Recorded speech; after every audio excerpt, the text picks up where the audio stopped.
इस एपिसोड के आगाज में हम देखेंगे कि उस्मान साहब को जब अपनी हवेली पहुंचकर फातिमा के गायब होने का पता चलता है तो वो गुस्से से हिफाजत पर मामूर सिपाहियों से कहते हैं, आप यहाँ क्या कर रहे हैं? तुम इतने छोटे बच्चे का ख्याल कैसे नहीं रख सकते? बताओ मुझे, तुम यहाँ क्या कर रहे हो? इस पर उलगन कहती है, मैंने इस पर नजर रखी हुई थी हजूर, मालहून खातून के जाने के बाद मैंने इसे नहीं देखा। मुझे लगता है कि मैं जानती हूँ कि वो कहाँ हो सकती है। और फिर वो सिपाही बताता है, हजूर हो सकता है कि वो मालहून खातून की गाड़ी में बैठकर चली गई हो।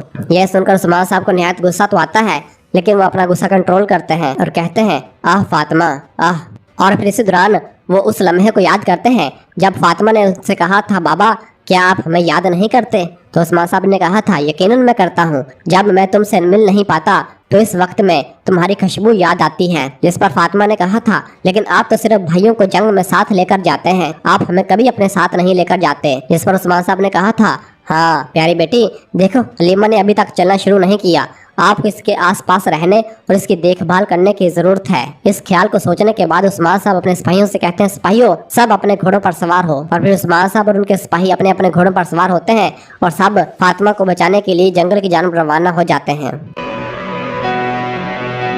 और फिर दूसरी जानब जंगल में बाला खातून, असरीगुन खातून और बाकी तमाम सिपाही जब नाइमान का पीछा कर रहे होते हैं और उसके कदमों के निशानात ढूंढ रहे होते हैं तो इस दौरान बुरान का बाजू जख्मी होने की वजह से बुरान शदीद करब में मुब्तला होता है। असरीगुन खातून जब बुरान को इस हालत में देखती है तो वो भी थोड़ा परेशान हो जाती है। और फिर बाला भी जब बुरान को देखती है तो पूछती है, बुरान क्या तुम ठीक हो? बुरान कहता है, मैं ठीक हूँ बाला खातून, मैं ठीक हूँ। और फिर बाला कहती है, क्या तुम बर्दाश्त कर सकोगे?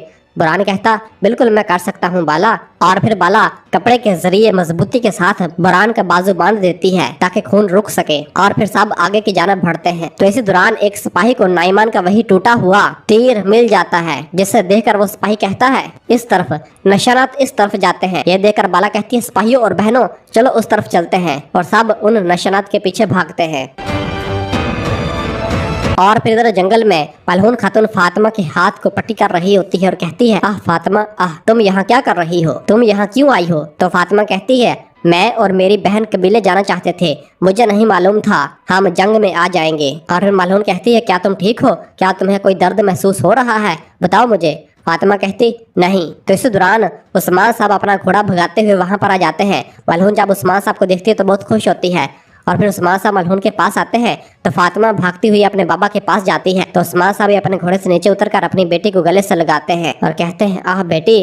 और उसके हाथ के पट्टी को देखकर कहते हैं, क्या तुम ठीक हो? तो फातिमा कहती है, मैं बहुत डर गई थी बाबा। और उस्मान साहब अपनी बेटी से प्यार करते हैं। और फिर इसके बाद उस्मान साहब मालहून से मिलते हैं। और फिर उस्मान साहब भी जब मालहून की हालत देखते हैं तो मालहून कहती है, मैं ठीक हूँ, फिक्र न करें। और उस्मान साहब को गले लगा लेती है। और फिर इसके बाद मालहून बताती है, उस्मान नाइमान फरार हो गया है, इसको पकड़ो।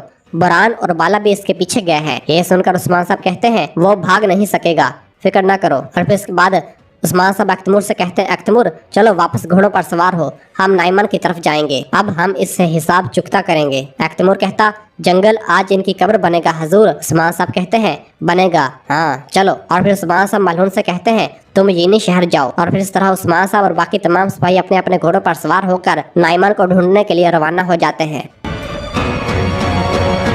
और फिर दूसरी जानब जंगल में बाला खातून, बुरान, आयशा और बाकी सब जब नाइमान के कदमों के निशानात का ताकुब कर रहे होते हैं और जंगल में थोड़ा आगे आते हैं तो वहाँ पर चारों तरफ से मंगोल सिपाही उन्हें घेर लेते हैं और नाइमान भी बाहर निकल आता है। मंगोलों की बहुत बड़ी तादाद होने की वजह से सब लोग घेरे जा चुके होते हैं। और फिर नाइमान कहता है, आज तुम सब मरोगे। तो बाला कहती है, आज तुम्हारा खून बहेगा नाइमान, फातिमा को तकलीफ देने का बदला लिया जाएगा। और फिर असरीगुन खातून कहती है, वो बहुत ज्यादा है, हम जाल में फंस गए हैं।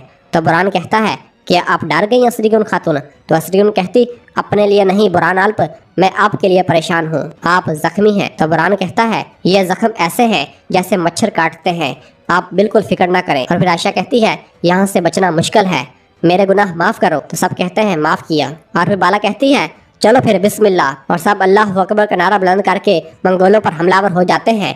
तो नाइमान कहता है, बाला के सर को अलग कर दो, हम इसे उस्मान की तरफ भेजेंगे। और बाला खातून और बाकी सब मंगोलों के साथ लड़ना शुरू कर देते हैं और बाला बहादुरी के साथ लड़ रही होती है। तो नाइमान कहता है, क्या हुआ उस्मान की खातून, लगता है आज तुम्हारा खून बहने वाला है। तो बाला कहती है, मौत हक से आती है नाइमान, हम मौत से नहीं डरते। इस पर नाइमान कहता है तुम्हारा सर रेशम के कपड़े में बांधकर उस्मान की तरफ भेजूंगा। और इस तरह बाला, बुरहान, असरीन खातून आयशा और बाकी तमाम कायस सिपाही बहादुरी के साथ मंगोलों के साथ लड़ रहे होते हैं और इस तरह उनके दरमियान थोड़ी देर लड़ाई जारी रहती है। इस दौरान उस्मान साहब और उनके सिपाही भी अपने घोड़े भगाते हुए वहां पर आ जाते हैं। बाला जब उस्मान साहब को देखती है तो बहुत खुश होती है और उस्मान साहब और बाकी साहब आते ही मंगोलों पर हमलावर हो जाते हैं। नाइमान जब उस्मान साहब को देखता है तो थोड़ा परेशान हो जाता है और फिर उस्मान साहब मंगोलों को जहन्नम हासिल करने के बाद नाइमान से कहते हैं नाइमान आज तुम्हारा सर धड़ से अलग होगा, यहाँ आओ।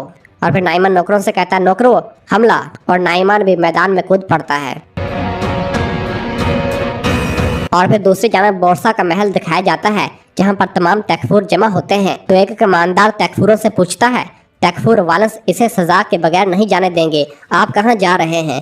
जिस पर एक तैकफूर कहता है लेफ्टे की तरफ, मैंने घुड़सवार दस्ते को हिफाजत के लिए आगे भेजा है, अब मैं जाऊंगा और किले के साथ रहूंगा। और फिर दूसरा तैकफूर कहता है जबकि तुर्क हमारी दहलीज पर खड़े हैं हम गैमलीज को ऐसे ही नहीं छोड़ सकते। तैकफूर ये समझ जाएंगे। और सब तैकफूर जैसे ही रवाना होने लगते हैं तो बाहर से वालस कमरे में दाखिल होते हुए कहता है क्या मैं क्या समझ जाऊंगा तैकफूर? और फिर कमरे में आकर अपनी नशिस्त पर जाकर बैठ जाता है।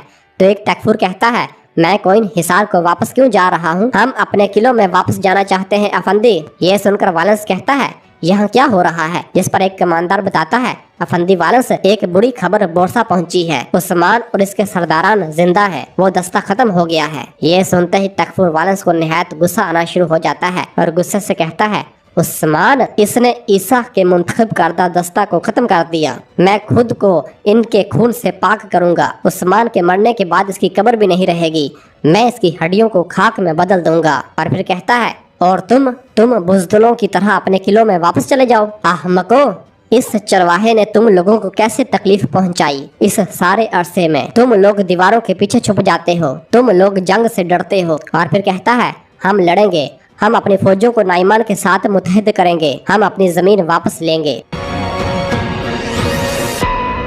और दूसरी जानब जंगल में उस्मान साहब, बाला खातून और बाकी तमाम कायस सिपाहियों की मुसलसल लड़ाई जारी होती है और तमाम मंगोल एक एक करके जहन्नम वासिल हो रहे होते हैं। इस दौरान जैसे ही तेंदो बाला पर हमलावर होने लगता है तो बाला अपनी तलवार से उसे भी मौत के घाट उतार देती है। और इस तरह असरीगुन खातून, अख्तमूर, जैरकुताए, उस्मान साहब और बाकी तमाम सिपाही बहादुरी के साथ लड़ रहे होते हैं और बाकी बच जाने वाले तमाम मंगोलों को एक करके जहन्नम वासिल कर रहे होते हैं और बहुत ही जल्द सबका सफाया कर देते हैं। और फिर उस्मान साहब नाइमान को पकड़ लेते हैं और उसे जोरदार ज़रबे लगाते हुए अपनी तलवार उसकी गर्दन पर रख देते हैं और फिर उसे एक जोरदार मुक्का मारते हैं और उससे कहते हैं तुमने मेरे बच्चों को छूने की हिम्मत की और मेरे घर में दाखिल हुए, और उसे एक जोरदार थप्पड़ मारते हैं और फिर उसका गिरबान पकड़ कर कहते हैं तुम अपने आप को समझते क्या हो, हैं?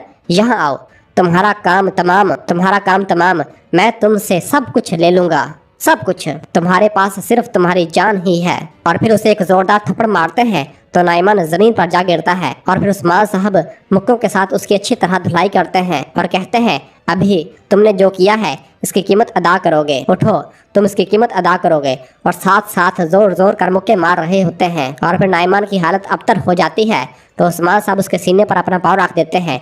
नाइमान कहता है मैं यहाँ से निकल जाऊंगा, फिर मैं तुम्हें मार डालूंगा। यह सुनकर उस्मान साहब पूछते तुम कहाँ जाओगे, हैं? कहाँ जाओगे? तुम्हें लगता है कि मैं तुम्हें जाने दूंगा? तुम कहीं नहीं जाओगे। और फिर उसे एक जोरदार थप्पड़ मारते हैं और कहते हैं अब मुझे बताओ कौन से कमानदार मुझे धोखा देंगे, मुझे इनके नाम बताओ, उठो। जिस पर नाइमान कहता है वो सब मेरा बदला लेंगे, लेकिन तुम मुझे नहीं मार सकते उस्मान। और फिर नाइमान असरीगुन की जानब देखती, नाइमान कहता है असरीगुन इसकी इजाजत नहीं देगी। ये सुनकर उस्मान साहब कहते हैं तो ऐसा है? और फिर उसका गिरबान पकड़ कर उसे उठाते हैं और कहते हैं यहाँ सरदार भी मैं हूँ और रियासत भी मैं हूँ, फैसला सिर्फ मैं करूँगा कि कौन मरेगा और कौन जिंदा रहेगा। और उसे जोरदार टक्कर मारते हैं तो नाइमान जमीन पर जा गिरता है।